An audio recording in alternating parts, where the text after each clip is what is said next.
Ewan ko lang po kung sang-ayon po kayo dito po sa aking kaisipan na ito. Kasi nga, may listahan na po sila ng mga iimbitahan ng mga testigo, and then yung testigo po ng prosecution, testigo po ng depensa. Alright. Ngayon po, meron silang gustong imbitahin ng prosecution. Sino to? Yung dati pong, yung sheriff diyan sa Davao City. Ito ho yung sheriff na sheriff na sinuntok ni VP Sara when she was mayor. Alright. Nangyari po ito, matagal na ito, July po ito. Actually, I think July 1 ba ito? July 2 ng 2011. Alright. Ngayon pa lang po, nagsasabi na itong si attorney, si sheriff, na huwag siyang idamay. Ano ba sinasabi niya? Sabi niya po sa kanyang post, public announcement. Please do not involve me in any partisan political matters. I have been appointed in the Supreme Court as a Human Resource Management Officer, a second-level position. It is my position ever since to refuse to comment on the incident when I was holding a first-level position, particularly Sheriff 4 of the Regional Trial Court. The media reports are self-explanatory. So malinaw na siya po'y hindi pupunta kung sakali mag-ipatawag. Yun na akong idamay dyan. Okay. Well, ako ginagalang ko naman po itong mga taong ito kasi matatalino yan. Alam na ho nila ang tama at mali. May discernment na po sila, di po ba? Pero sa puntong ito, sa akin lang ito naman ha. Ewan ko lang kung makakatulong sa prosecution talaga ito. Sa inyong pagpipilit dyan. Ang sinasabi po nitong sila Congressman Joel Chua at saka ng kanilang spokesperson, basahin mo lang ito, no? Itong quote dito. Kung bakit ba nila gustong imbitahan itong si Sheriff. Ito, basahin mo nga itong quote dito kay Ginoong Joel Chua at kay Ginoong Benjamin Tolosa, yung kanilang spokesperson. Okay, unahin po natin yung sinabi ni Joel Chua. Ni Congressman. Hindi naman yung kaso niya noong 2011 ang pag-uusapan dito eh. Kung hindi yung ugali o yung pagiging bayolente ng ating vice-presidente ang magiging purpose po ng usapin dito. Yan nga po ay galing kay House Impeachment Prosecutor Congressman Joel Chua. Samantala, ito naman po ang sinabi ni Attorney Benjamin Tolosa, ang House Impeachment Trial Legal Spokesperson. Under the rules, it is allowed to present evidence to establish behavioral patterns, to establish the propensity of a person to resort to violence, for example.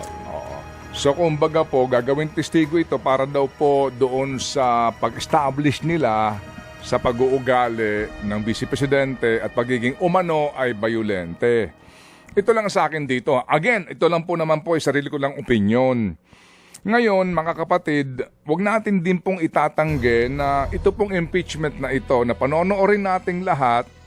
Ang isa po sa mga dito ay ang contest din dito ay yung public perception, di ba? Yung pong publiko, yung kanila pong pananaw, yung kanila pong kaisipan. Kasi yan po ay malaking bagay sa magiging desisyon ng mga judges, senator judges, kasi nga po ito po ay usapin din pong politikal itong prosesong ito. Yung impluensya ng taong bayan. Sabihin na po natin, girl, na talaga namang bawal, hindi tama, labag sa batas, ang pananakit sa kapwa, lalo na itong pisikal na pananakit sa kapwa. Labag po yan sa batas, bawal na bawal po yan, hindi dapat yan tinutularan, hindi dapat ginagawa yan. Pero sa akin po dito, kung ito po'y isasalang ng prosecution sa impeachment trial, baka sa halip po na ito'y makatulong sa kanila, makatulong pa ito kay VP Sara. Sa anong kadahilanan? Sandali lang ha. Kasi kung haharap itong si Sheriff Abby Andres at pauupuin sa witness stand at dadaan sa cross-examination, kung ako si Attorney Fortun, matutuwa pa ako dito naiharap. Bakit? Kasi tatanungin ko si Sheriff Sheriff, balikan lang natin yung nangyari. Ba't ka ba sinuntok ni VP Sara? Napanood namin sa TV. Ba't ka sinuntok? Kasi si VP Sara, mayor that time, naku, puputulin ito. Wag na. Gagamitin Huwag mo ituloy. ito. Gagamitin eh. Magagamit ka na namang content eh. Gagamitin ito sa kanilang content. Wag na. Oo. O kaya putol-putulin mo para mahirapan sila i-edit. Tuloy ko ba to? Sige, tuloy mo para maintindihan. Baka nakikinig yung ating mga house prosecutors eh. Baka sakaling, di ba? Oo. Sundin nila ang advice mo. So, pwedeng maging Kasi- pabor pa kay VP Sara ito. Yes. Oo. Bakit? Ano ba motive? Ulitin ko, mali Mali ang pananakit ng kapwa. Correct. Pero ano ba pinanggagalingan di? Ano ba motive dito? Alright? Yan po naman po, laman na ho ng balita dati. At nangyari nga po, na diskusyon. Bakit? Kasi si Sheriff Abby Andres nung panahong yon ay nag-execute ng demolition sa grupo po ng mga maralitang tagalungsod sa isang private property. So, i-demolish. Before the demolition, naghanda na yung mga taga doon ng kung ano-anong mga pananggalang, kung ano-anong pambabato, gagamitin sa pambabato, etc. Violence will erupt. Yan po yan eh. Ngayon mga... Eko, puputulin to. Yan. Medyo ano mo. Na yung lahat. Tuloy. So, ngayon, naghahanda na sila. Gaya po ng ilang pong mga eksena sa mga demolition, naghahanda na yung mga nakatira doon. Oo. Ilang pamilya yon Oo. na i-demolish. Oo. Mga kapatid, para maiwasan po yung violence, namagitan itong si Mayora. At Mayora sinabi Sara. dun sa sheriff na, Sheriff, wag mo munang i-demolish to. Bigyan mo kami nakiusap. 2 oras. Oo, nakikiusap. Oo, para lang sa maayos na pag-aalis ng kanilang mga gamit. Before pa yan, sinabi na yan, wag mo munang i-demolish yan. Bigyan mo kami ng sapat na panahon. Kasi may problema pa ako dito sa isa eh. Meron pa siyang ilang mga maitang ulo. Nung nalaman ni Mayora na dinedemolish, pinuntahan doon. Pinuntahan. Ay nako, gagamitin to, sigurado Hindi. ko. Gagamitin ito. Pagpunta, di So pinuntahan. pagpunta doon, Pinuntahan ni Mayora oo, Sara.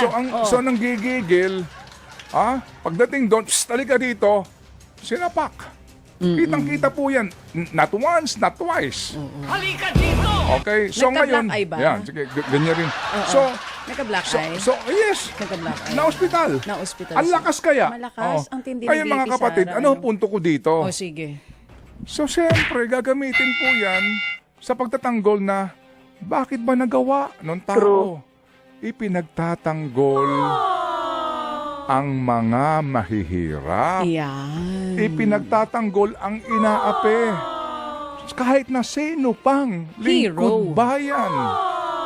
Kapag naharap ka sa ganung pagsubok, nagagawa mo ang hindi mo dapat gawin sa pagtatanggol sa mahihirap. Nakita mo ninyo? Hero, ano? Hero. Hindi ba kung ikaw sa prosecution, hahayaan mo ba na maging mapunta roon ng diskusyon? Oo nga. Hindi ba? You know what I'm saying? I know what you're saying. Bati na ba sila So ngayon? kuha ka na lang ng psychologist perhaps. Oo, na pwede Diba? mag-explain nun. Subject matter expert. Pero yung pupunta ka pa, ipahaharap mo pa itong sinapak para lang balikan yung kwento na, uulitin ko, masama manakit pero lalong yung mga masa, lalo na ho yung mga, alam nyo na ibig ko sabihin, yan ang gusto namin leader. Yan! Yung pagtatanggol kami. Nakita mo si Digong, sampalin mo. Oo, Di ba yan. doon siya sumikat? Oo. Di ba doon siya napalapit daw sa masa? Naman. O kapag ikay kinutungan sa naiya, sampalin mo. Correct. O, di ho ba? Oo. You know what I'm saying? Sampalin. So, Yan. gagamitin ito, sigurado ako. Pero ito ho, di ba? Sa akin lang. Huwag nyo nang ipilit yan. Para lang po naman sa akin ito. Kasi baka mag-backfire. Magamit tuloy para yung mga tao lalo siyang kampihan at sabihin na yan ang gusto naming leader, nakahandang ipagtanggol ang mga naaapi. Naging hero Ay, pa, di ba? no? Babalik sa Anyway, kanila. eto na po. Napag-isip-isip na daw nila ngayon. Baka daw hindi na nila ipilit ipatawag.